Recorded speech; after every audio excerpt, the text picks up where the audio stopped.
Hi, this is Nate, and today we are going to be reading Chapter 24, Powerful Pierpont. There are so many myths about John Pierpont Morgan that we need to get a few things straight.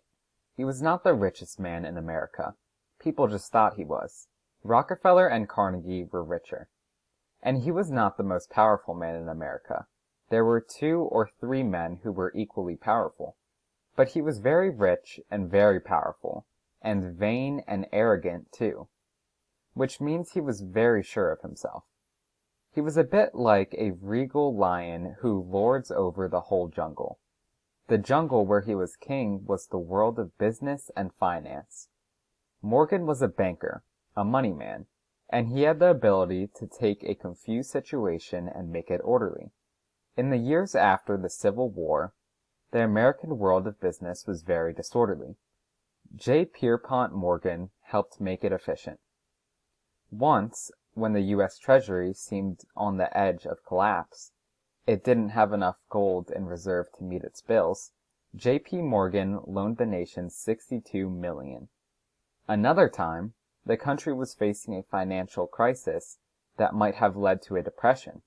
People were pulling their money out of the banks and the stock market. A leading trust company was about to collapse. If that happened, people would panic. Morgan called the country's leading financiers to a meeting in his own marble library building. He asked them to lend money to save the trust.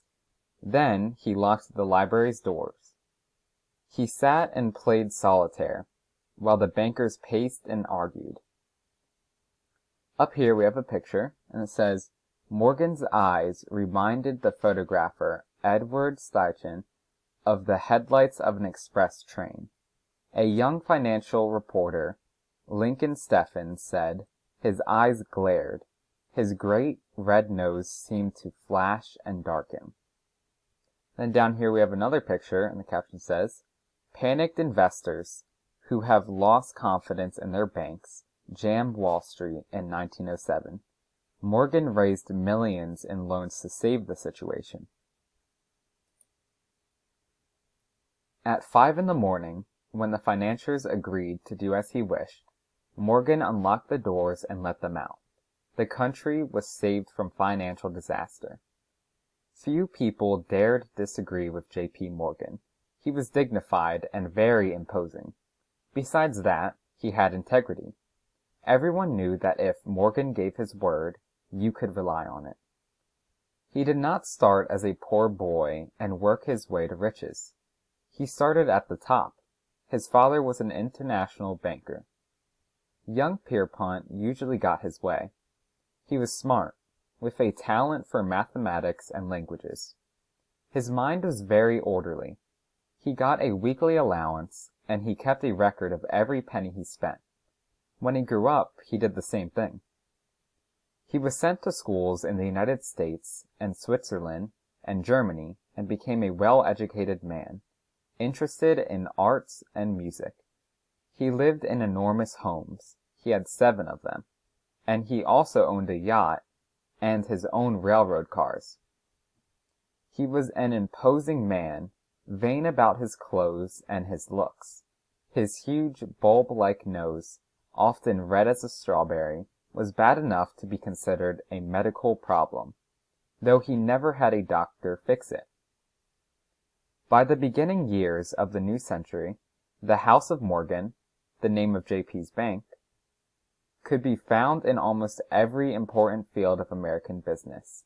It controlled railroads, shipping, the manufacture of agricultural tools, telephones, telegraphs, electrical power, insurance, and city transportation.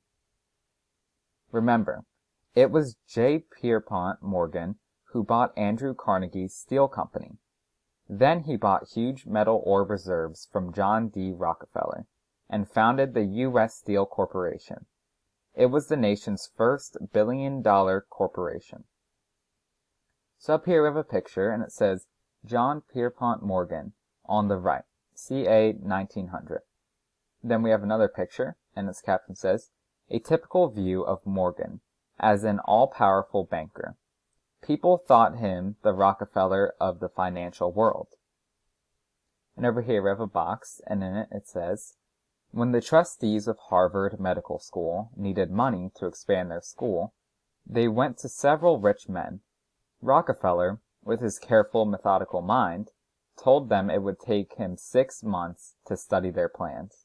Morgan listened to the Harvard representatives, looked at his watch, he was busy that day, pointed to their plans and said, I will build that, and that, and that. Good morning, gentlemen. And he led them to the door. So that was chapter 24. I hope you all have a great day.